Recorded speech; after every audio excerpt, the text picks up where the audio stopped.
If you have a yard, if you ever go to any parks, basically if you ever visit any green space, you've likely seen these extremely shiny yellow flowers before, but may not have known that they're actually toxic. Possibly even to touch, which I guess would put me in a bit of a predicament right now, wouldn't it? In this video, I want to show you how to confidently recognize this group of flowers right here called the buttercups, because as we learned, they are toxic, potentially even to touch. I'll definitely be addressing that as well. On top of that, I need to tell you about the physics that's going on that creates this crazy shine effect in the flowers, because it's actually extremely rare. Plus, if you've watched my channel for any amount of time, you'll know that I love a delicious wild spring green called Sochan.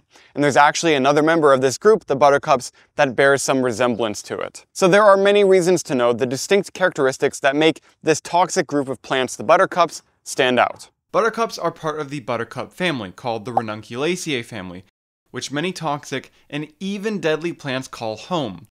The flowers that we're looking at right now are part of the Ranunculus genus, or group. Members of this genus and many other members of the family contain a chemical called ranunculin, which breaks down to protoaneminin in your body. Protoaneminin is hepatotoxic, which means that it's toxic to the liver. In addition, it can cause skin reactions, a burning throat, vomiting, and much more if ingested. I tested this to an extent, and I can confirm that it will relatively immediately cause a burning sensation in your mouth.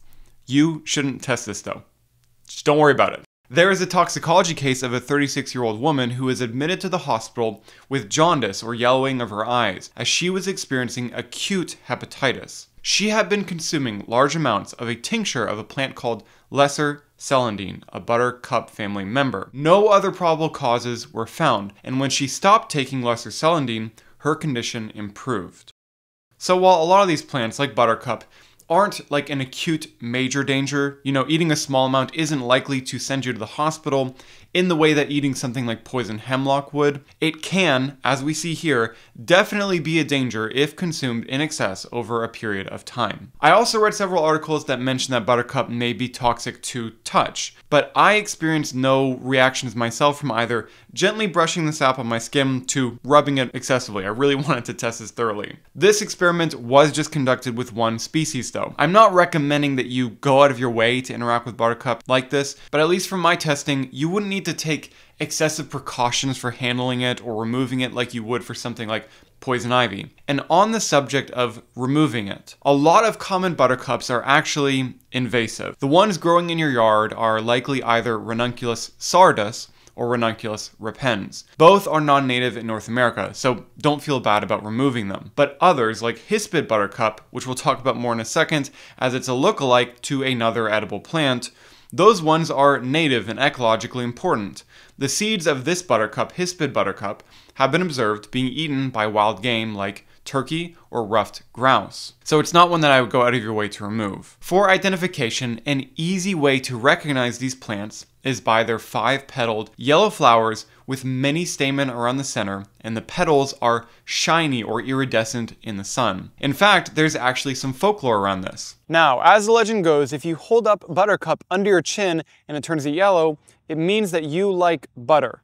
So let me try it. I'm just gonna put it on my hand to show you guys, and we'll see if it works. All right, just like this. Here we go. Oh, there it is. Look at that. You guys see that?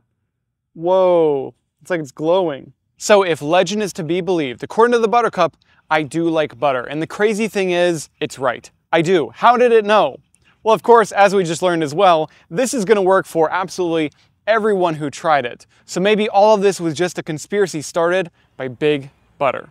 What do you guys think? There is a really fascinating paper that discusses the sophisticated optic films that buttercups have that produce the shine and reflection, which can also be found in things like butterflies or birds, but isn't present anywhere else in the plant kingdom. There's basically this very thin film that covers the surface of the petals that creates the glossiness, but there is a lot more to it as well. The paper is linked in the description if you're interested in learning more about all of it. Knowing this, the gloss will help you to separate them from other edible flowers in your yard. One that immediately comes to mind for me is the flowers of wood sorrel, which also are yellow with 5 petals.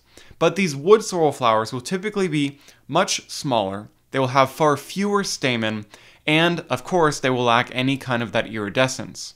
I would recommend you to always follow the flowers down to the actual plant in the leaves though, because those are very, very different. There's actually a species of wood sorrel from South Africa that is commonly called Bermuda buttercup, indicative of the similarity of these two flowers. In a flip scenario, we have hispid buttercup, which has leaves that very closely resemble one of my favorite wild greens, Sochan Rudbeckia laciniata. However, the flowers of hispid buttercup, which also have that shine that come with them, come out far earlier in the year and look quite different from Sochan flowers.